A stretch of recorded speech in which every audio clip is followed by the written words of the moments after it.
पूर्वी क्षेत्रीय परिषद की बैठक में केंद्रीय गृह मंत्री अमित शाह के सामने बिहार के मुख्यमंत्री नीतीश कुमार ने बिहार को लेकर बड़ी मांग कर दी, जिसके सुनने के बाद अमित शाह भी थोड़ी देर के लिए सोचने पर मजबूर हो गए कि आखिर जवाब क्या दिया जाए। और तब जाकर अमित शाह ने यह कहा कि ठीक है, हम इसको गंभीरता से देखेंगे।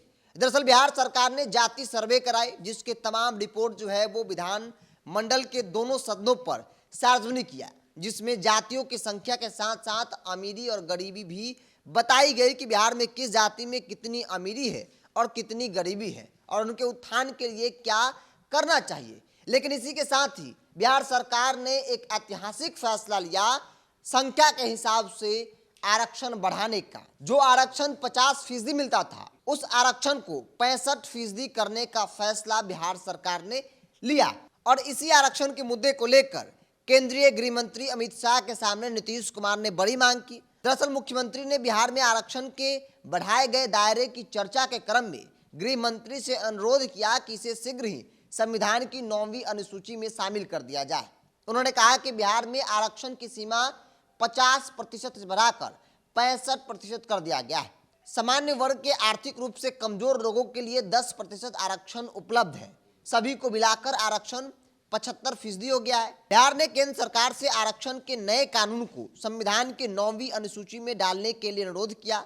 आशा है कि केंद्र सरकार शीघ्र इस पर निर्णय लेगी और अमित शाह की ओर से सकारात्मक जो है वो जवाब भी दिया गया है और कहा गया है कि बिल्कुल इसे हम लोग गंभीरता से देखेंगे। तो कल अमित शाह पटना आए थे, पूर्वी क्षेत्रीय परिषद की बैठक थी, जिस बैठक में बिहार, झारखंड, पश्चिम बंगाल और उड़ीसा के तमाम जो प्रतिनिधि थे वो शामिल हुए।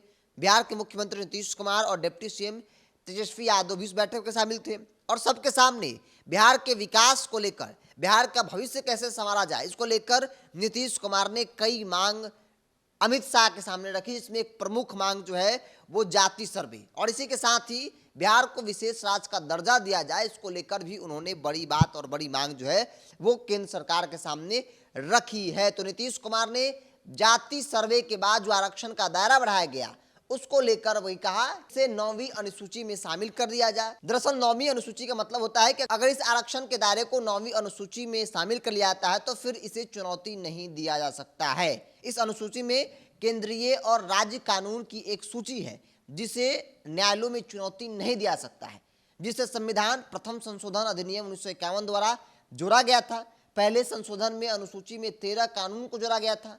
बाद के विभिन्न संशोधनों सहित वर्तमान में संरक्षित कानूनों की संख्या 284 हो गई है। तो ऐसे में बिहार सरकार ने जो आरक्षण बढ़ाने को लेकर फैसला लिया, डर है कि इसे चुनौती दिया गया तो फिर इसे कैंसिल भी किया जा सकता है कोर्ट के द्वारा। और इसीलिए नीतीश कुमार चाहते हैं कि इसे 9वीं अनुसूची में डाल दिया जाए ताकि इस फैसले को चुनौती नहीं दिया जा सके। तो नीतीश कुमार ने 9वीं अनुसूची में डालने को लेकर गृह मंत्री अमित शाह से बड़ी मांग की, साथ ही साथ बिहार को विशेष राज्य का दर्जा मिले, इसको भी लेकर उन्होंने अनुरोध किया और कहा कि जल्द मिल जाए तो मेरे लिए और बिहार के विकास के लिए, बिहार के लोगों के लिए, बिहार के हित में सबसे बड़ा फैसला होगा। बहरहाल आपकी क्या राय है, आप अपनी राय को कमेंट्स बॉक्स में रखिए। अगर आप मेरे चैनल को यूट्यूब पर देख रहे हैं तो सब्सक्राइब कर लीजिए, फेसबुक पर देख रहे हैं तो पेज को लाइक और फॉलो कर लीजिए।